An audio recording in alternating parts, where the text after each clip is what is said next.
TikTok. Yani TikTok kae wuoi tu kijana tu masawa tu wuoi moro maroma. Imbe nyalo chunga ki iwuok ni Akwino chogo idwanyri. Onge ni ng'ata matin nyako mapod tin nyaka ywagna akwino chogo. Akwino chogo ni kidhi ka papati iyude, mikai ma ka papati paro nang'o. Akwino ni en Kelisha Toto. Akwino ni en Katingli. Lavdona gi ni ywakne. Akwino chogo idwanyri. imbe nyalo chunga ki iwuok ni Akwino chogo timo ang'o no yawa. Msanii anajituma unuduoke piny. Udaga ni ji obed nang'o. My is one of the Luo princess. As anyalo luonge Luo queens nikech en sani jaluo ma nyako ma jaluo ma at least show up maber. Imbi wuok ni Akwino chogo. Koro Akwino chogo no negi papati. Papati is a musician. Msanii wadgi. Koro kiko wuoth gi papati. Okay. Iwacho Kenya. Eli Toto noko kolabo gi Akwino chogo. Emano chogo nya mwalimu teacher. Akwino podai Kolabo ka ji ogoyo. Ere shida? Yani gimatemo paro kani your illiteracy level is not even giving you a space to breathe, at least to understand ni machacha nena na kiki kidogo mane gitimo kiki kidogo mondo video ishike. Ni Akwino chogo.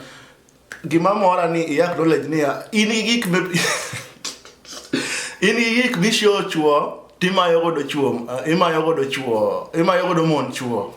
To me ni acknowledge ni nyathino ber to jaber mano dong to giming'eyo. But there's no way inyalo wuok piny ni ati niki nyaminwa moro mani somo godo Kenya koro nyaminu kano dhi katedo well and good wish her well. Ikieka to dak maber to dak marach but just wish her well nikech no dhi katedo. But Akwino chogo bedene dhi katedo at that time maybe de koro ken kama intie sani endi. Look at this lady. She's doing very well. Talent ne show up.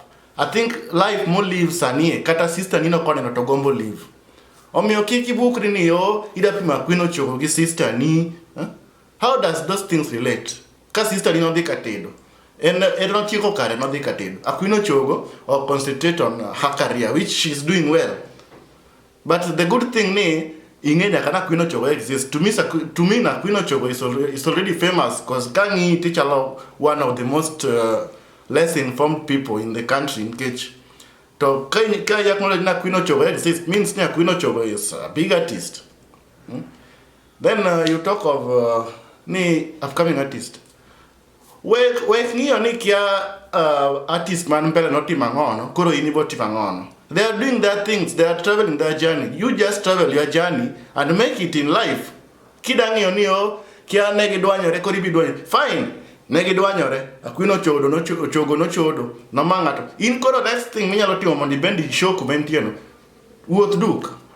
Kuchopo kama in upcoming artist ibiro koro iwacho ni in real artist. Sawa, wuoth gi boxer. Gimo kan sure ni be in gi mzigo mar show e boxer no nikech Akwino to en gi sura maber momayo godo mon chuo. Bana, it's high time you stop this your village mentality. Muda criticize every artist timo maber to criticize. Kata ka en ni ati jimanyo fame gi mambo na kutrend on TikTok. At least be somehow itime maber berie. Ma iketho ni ng'ato brand, iwacho ni ng'ato jachode, ochodo ng'a. To kata ko chodo dhako mochodo chuore okori ini wuko from nowhere ni sister na kia whatever. Please the deal gi issue my sister ni kochacha we Akwino chogo thum. People are enjoying her music. She's doing very well. Her YouTube channel is growing. In kore kibiro kane Akwino chogo. In fact, if you are kind of as in if all upcoming artists that is reason then it means let's focus on this artist mosebe no mabayo okay? Nikech upcoming artist onge. Ka in one of the upcoming artist reason ko yeyo kama bwana gore no ma. It's high time you reason up as in you just style up bwana. Mr. Kede is one person ma en bende gike mo wacho go eko. Embe omanyo mana wach nango. Odwa no trend omanyo kiki moko to bende koro odhi marach. cause go thum tech de be ni go thum yo to kata in ni de in studio be in fact this show up malo kata cha idhi kaka gimbe gi dhi noero ngato di studio morning golo thum ki ngato bukre ni oh cheta riba omera it's high time bwana okwanya dak kamano ero let's support joma ni kanero in kingeno kinyal let's support joma ni kanyo imbe sani kochopo we will support you.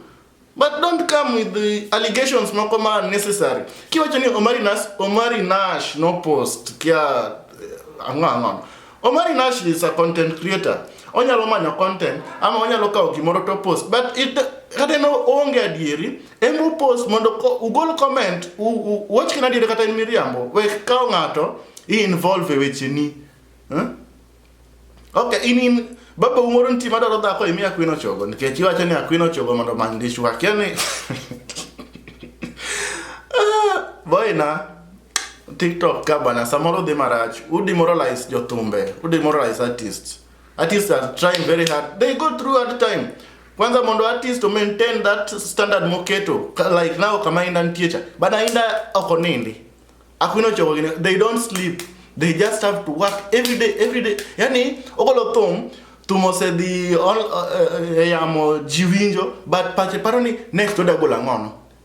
She doesn't have time to sleep. I to karmondo promote imbi chati bido ka cheta na Akwino man chuare kiano ngonyis no onge di chuo osego nisi one baran dry spell kiani ne ngonyisi at her age she will get married koero we biro gi allegations moko man necessary bwana man. That's a disrespect to that lady. In fact, you need to come out and apologize. Just come out and apologize. It won't cost you anything. Yeah? I'm not her lawyer. I'm not trying to defend her, but I'm just talking from, as in I'm just trying, you can now watch video, you know, like, I try to imagine, what is this guy talking about? Engi ukweli mane. Ni Akwino nindo kujotumbe. Fine. Akwino nindo kujotumbe, mondo o shoot, mondo o hit. In bende manyama jotumbe ginind godo. In fact tinde kuna ntie kata jo sim tu kinyalo provide sim tu ne producer moro to oywa ima fine to golo ni thum timbi chopa kama Akwino Chogo ntie ok ni ibiro kage allegations moko man necessary kia onindo gi nga baba umoro producer kose in producer onindo kodi kapo ni in be dwaro ni I hit ineno ka en no hit nkenyo onindo gi jathum. Well and good, brother, man producer, and awangushe, kineno ni mano is the only way. Nkech joge timo kinda tuketo allegations mako manon. Kuneno ni mano is the only way. Fine. Imbe tera ki udo producer mama the other day you are fine. Produce new promote ni thum ma fine. Ki udo madichuo bende. The other day imbe kata wuok kode konyalo kawo sim tuto you are fine to. Igine, but we criticize ngamani malo as in we manyo kiki by demoralizing somebody, by tarnishing someone's name. It's not fair. Bana TikTok, you need to start you need to grow up. Kata kwa manyo content sawa tu, lakini you need to grow up bana. Okonegi woge that lady to that extent. Come out and apologize to her. It's not fair. It's not fair.